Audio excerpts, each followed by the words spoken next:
Good evening, everybody. Welcome to Transparent Tuesday. I am your host, author Francis Dupree. I hope everyone is having a wonderful week. Um, Before I get started, if you have not already gotten your copy of Marrying Outside of God's Will, make sure you get that. If it's not for you, get it for someone else. I'm sure that there's somebody that can benefit from reading the book. All right, let's get started. I'm so excited about the live tonight. God gave me this topic a few days ago, and I've been actually like waiting for Tuesday to come, which is completely not normal because usually Tuesday's here, and I'm like, okay, God, what am I going to talk about? But tonight's topic that we're going to be discussing is what was, what is, and will be your enough. And I'm not talking about enough like ending a relationship. I mean, enough. What is your enough that you're done with the foolishness? You're done basically living outside of God's will. So let me tell you what my enough was. I'm going to start with the back history of the situation. As everyone knows by now, I was previously married. And in that marriage, there was like a triangle. It was me, my ex-husband, and he had kids by somebody else. And a situation happened. I can't go into too much detail about her business. Her testimony is hers, mine is mine. I can be brief about it. But a blast from the past basically came into her life, and she was not dealing with my ex-husband the way that she was. So at this point in time, he was trying to win her back, but keep me at the same time. And, this whole relationship, it was like a back and forth type of deal, back and forth between me and her, back and forth, back and forth, back and forth, back and forth. But usually when it came to a head and the three of us were in the same place or there was an argument or a disagreement or a fight, it was always him telling her that he wanted to be with me or he was leaving with me or whatever the case may be. Well, the tables turned. So let me tell you, make sure you guys are comfortable and you can hear me because this you do not want to miss.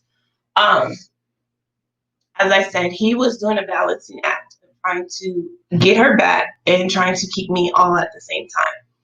I had recently got out of jail, so I had like rebuilt myself. I was working as an administrative assistant with Colonial Life. I had an ankle monitor on my ankle because I was on house arrest with Riverside County. We had a house in Highland. We had two cars, a silver Mustang and a green Ford Explorer. As a woman, we have intuition. I called him and I asked him what he was doing. And he like mumbled something on the phone. And I was like, what did you say?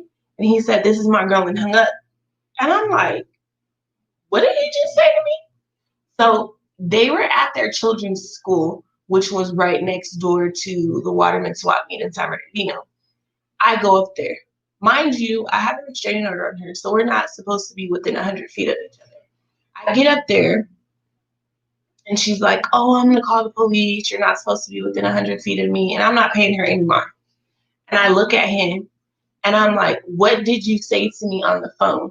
And he said, I said that she's my girl, and I want to be with her. When I say karma and the tables had turned, and that was like a spit in the face to me, all these years, all these things that we've been through, like I said, I was fresh home from jail, rebuilding everything. While I was in jail, he and my children were staying with her. And, other things were going on. So when he said this to me, all I saw was red. And I started physically attacking him, socking him, scratching him, fighting him, basically. And he tried to run for me to the other parking lot, which is where the Waterman swap meet was. And I chased him over there. And I kept fighting him. Like I told you guys, and previously in the relationship, there were times when I was the aggressor and there were times when he was the aggressor. And at this moment in time, I was the aggressor. So a little while before the police came, I ended up leaving. And I basically told him, like, leave me alone. That's it. I'm done. I'm over this. Well, I leave both of my cars and I'm walking down the street towards my house.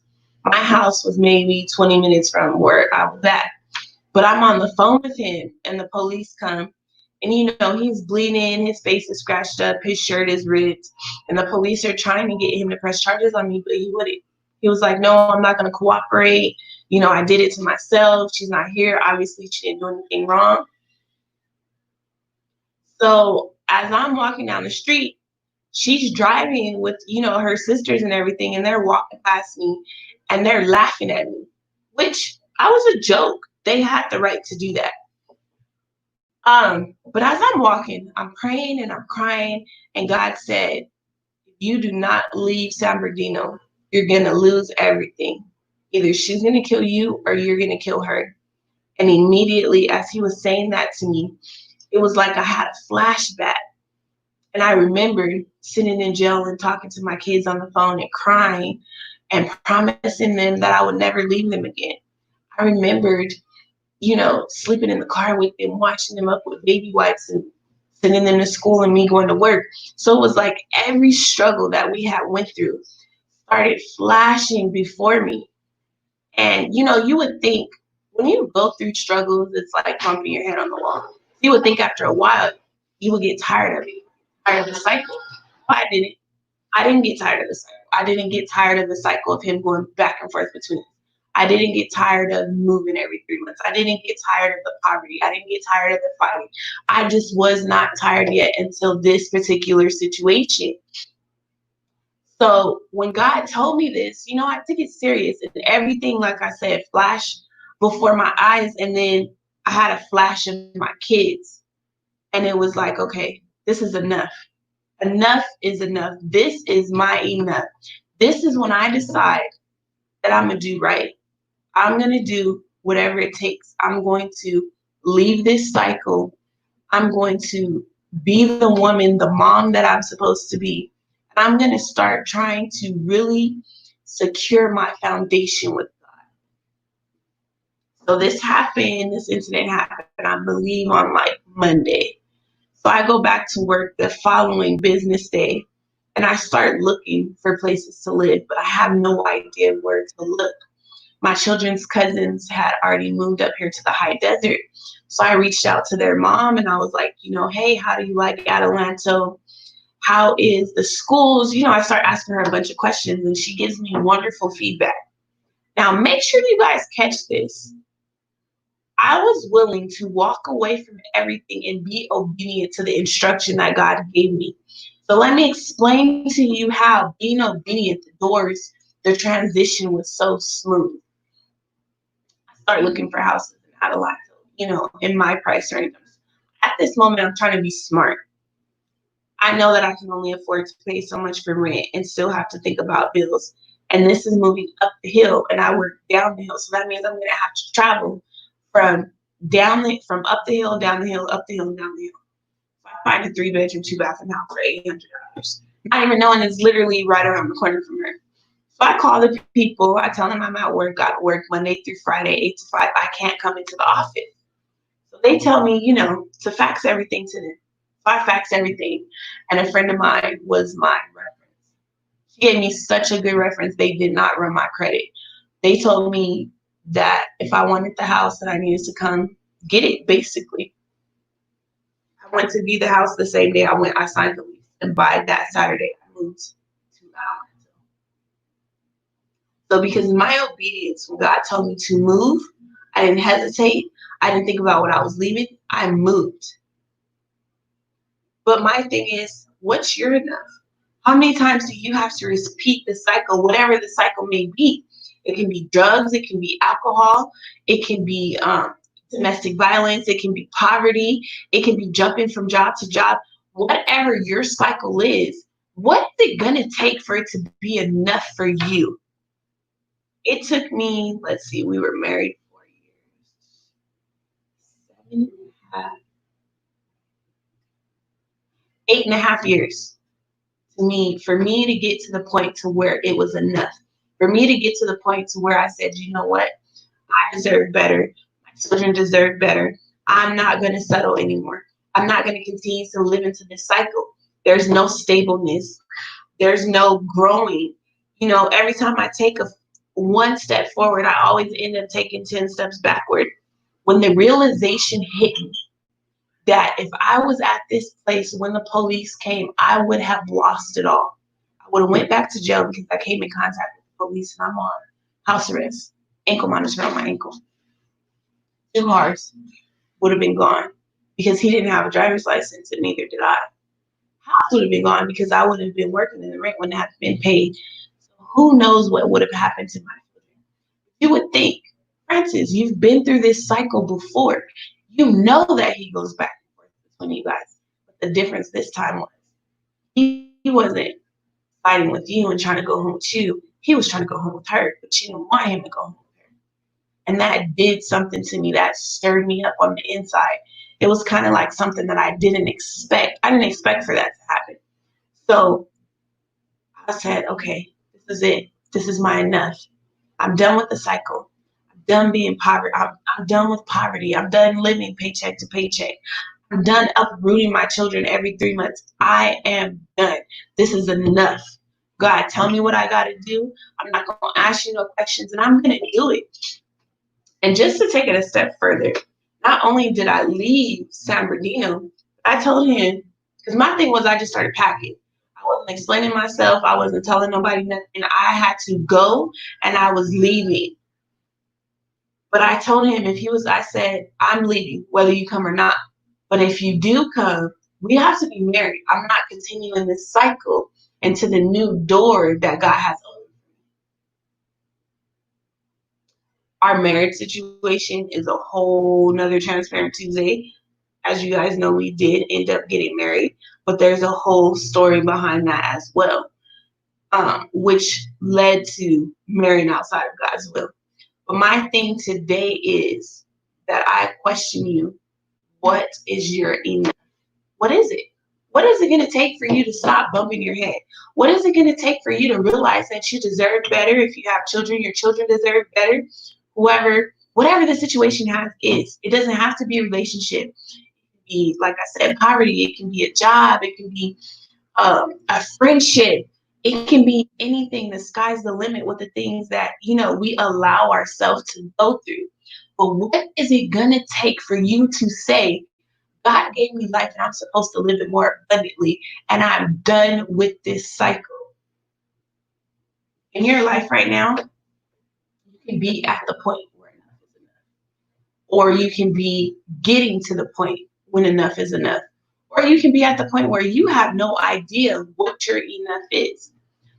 So let me ask you this. How much do you plan on losing and sacrificing before you get to your enough? What more are you willing to give up? How much hurt? How much pain? How many crying nights are you willing to continue to have before you want that bright, abundant life that God said that we're supposed to have? What is it going to take? Don't be like me and be in the desert for 8.5 years of total altogether, if you think about it, 12.5, because of my decisions. That's another thing. No one really wants to take responsibility for their actions and the choices that they choose in life. Yes, the enemy tempts us. Yes, life happens. But a lot of it is because of our choice. If we chose to go right instead of going left, what room does the enemy have to come in? I mean, think about it. A lot of the temptation that he gives us, it's a cycle. It's something that he knows that we're going to fall for because we continue to fall for it over and over and over again. When are you going to send him back to that drawing board? Because in Job it says that he had to get permission. God gave him permission to test Job because he knew that Job was going to be obedient. He was not going to turn his back on God. So that means that he trusted him. What can God trust you with today? What can God say? Go ahead and test my child because she or he is going to do the right thing. How many times are you going to go to God and cry and ask for an out Ask him to open that door for you, give you that job, give you those finances, give you that husband, give you that miracle child. But what are you willing to sacrifice to get there? Are you willing to give up those old ways? Are you willing to give up that cycle? Are you willing to say, this is enough? That's the whole point. I'm like, come on now. It's still a pandemic right now. So things are open, but they're not fully open. And then again, they're closing things back up. This has been the time to perfect your craft. This has been the time to, whatever your situation is, you're in it 24 hours of a day because you have nowhere else to go. So you should be at the point to where you're like, this is enough. I need to move forward. I need to make a change. I want better. I need better. I deserve better. God did not create me to be where I'm at. Yes, we all need to have a test, because without a test, we don't have a testimony, and we cannot help anybody, and we cannot save a soul. But the question is, how long are you going to sit in your test? Are you going to go through 40 days, 49 for struggling? I'm like, how long are you going to sit in that test? Or how many times do you have to fail that test? Because our life, only we can live it. I can't have Susan, I can't have Tom or Harry take Francis' test. They can only take theirs. They can only live their life. I can only live my life. 12 and a half years is what it took for me to get out of my desert, out of my dry place, out of my vicious cycle. And let me ask you this. You know, when you're used to a cycle, you get comfortable in life, right? And you want better. At least that's what you say, but your actions may not be proving that at the moment. Are you afraid of success? Are you afraid that if you actually walk away from whatever your situation is and you decide this is enough, are you afraid that that next step that you take, that next door that you walk into, that you may actually succeed? How does that life sound for you? How is that life for you to have that job? That job that pays all the bills, it pays all the rent, it takes care of all the kids, and you have extra money. What does that feel like? Are you afraid of that feeling? We have to fall. We have to fall. It's a part of life. The question is, how long is it going to take for us to get back up? Or how many times are we going to trip over the same rock? I tripped over it. I fell on my face. I fell on my butt. I got scratches on my knees, and I still did not learn. I kept hitting my head on the same wall until it got to the point where I had enough. Do you know the embarrassment of going to a public place where your man is with his other girlfriend type piece, whatever you want to call it, for him to tell you, I don't want you, I want her? Then you guys fight. You're the aggressor. She laughing at you. Your cars is there, and you walking away, and she's driving past in her car, chilling, laughing at you. Do you know how much embarrassment that was for me? But guess what? It had to happen. Because if it didn't, that might not have been my enough. I had to feel that burn. I had to feel that steam. I had to realize that in the blink of an eye, the little bit that I had could be taken away from me if I did not choose that was my enough. I'm going to ask you again, what's yours? How many times are you willing to fall on that rock, break your knees, to hit your head? Are you willing to continue this? And not just that, you know, if you have kids, they're watching you. What is it going to take for your enough to be their enough?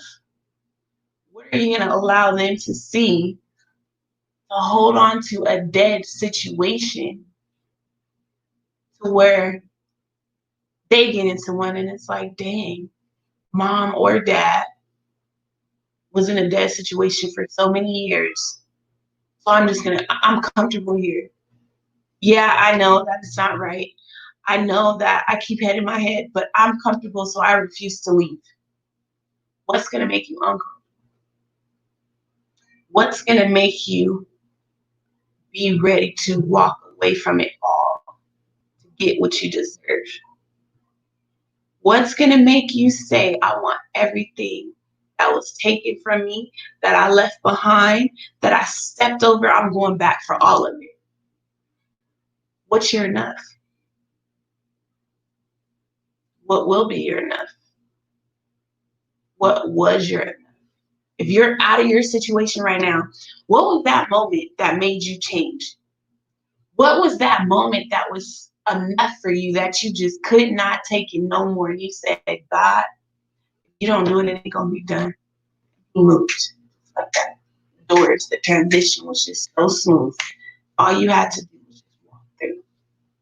Never lose sight of that moment. I don't lose sight of mine. Till this day, all of the blessings that God has given me, mind you, I'm gonna be real, my life's not perfect, you know. I still have up and downs. I have 8 sons, I have a daughter. Life ain't perfect. I have a husband. We go through, no marriage is perfect. But I've never forgotten my enough or where I came from. Because just like that, I can go right back to it. So I think about it and I look around. This year I renewed my lease. I was so overjoyed. My kids are going to the same school. They don't have to change schools. I don't have to rob Peter to pay Paul. My rent is paid no problem. And this is the highest rent I've ever paid. Nothing's been cut off in this house. Mm-mm. Everything has been paid on time. That cycle of poverty, of homelessness, of being without, of physically fighting, of doubting Francis and not knowing that Francis matters, it's over. The enemy has to come up with something new now because them old tricks ain't finna work. I can spot them a mile away. I see them coming, and most of the time I call them out before it even happens. So what's your moment? What's that one thing? You're out of it. You can sit back right now and say, you know what, God, thank you. Thank you for never leaving me nor forsaking me. Thank you for speaking to me in that one situation and I was obedient. Thank you. And if you're right there on the verge, it's okay. Take that step. That step that you take may be the one to save your life. That step that you take may be that job that you need to secure to make sure you don't lose that place you're in, that car that you have, to get that baby those diapers that they need. Or it may be that step that you need to get that education, to have that career, not job, but that career that you have longed for. Take that step. All we need is a mustard seed. That's all we need. And he's going to honor it. He's the light under our feet. We ask in his name and it's given to us. You ask and it will be given to you. You knock and the door will be open. You seek and you will find. Come on now. You got this. Don't give up on yourself. God is never going to give up on you. You're capable. You deserve it. You were made for this. Everything that you went through, you just came out of, or you're trying to get out of right now, it was necessary because you needed to feel that burn. You needed to feel that stretch. You need to feel that pain. So once you're out of it, you will never forget it. You ain't going back. Stop hitting your head. No, you're loved. You're important. You're valued. And the time is now. Now is the time to take that one step. Thank you guys for your time. Transparent Tuesday is here to help transform you. I'm going to talk about the uncomfortable topics every Tuesday. You don't even know how me talking to you guys ministers to myself. Never forget, God is there. This did not catch him by surprise, and it's not unknown. Everything that we all go through, some people went through before us, and some are going to go through after. It's necessary. But the question is, how long are you willing to sit in it before you take that next step? And remember, lessons have to be learned, but we don't have to sit in them. We don't have to sit in the anger. We don't have to sit in the pain. We don't have to sit in the resentment. We don't have to sit in any of it. Excuse me. There's help out there if you need it. Don't be afraid to say that you need help. Don't be afraid to say that you need to talk to somebody. Or don't be afraid to say, you know what, I'm lost and I don't even know where to go. I'm tired of this cycle. This is my enough. But please help me take the next step. Don't be afraid because there's angels. There's people that have been through things just to be there for you when you need it. When it was time for me to make that step, trust and believe God had that foundation around me. And all I had to do was pick up the phone and they was ready. You got this. You guys have a good evening.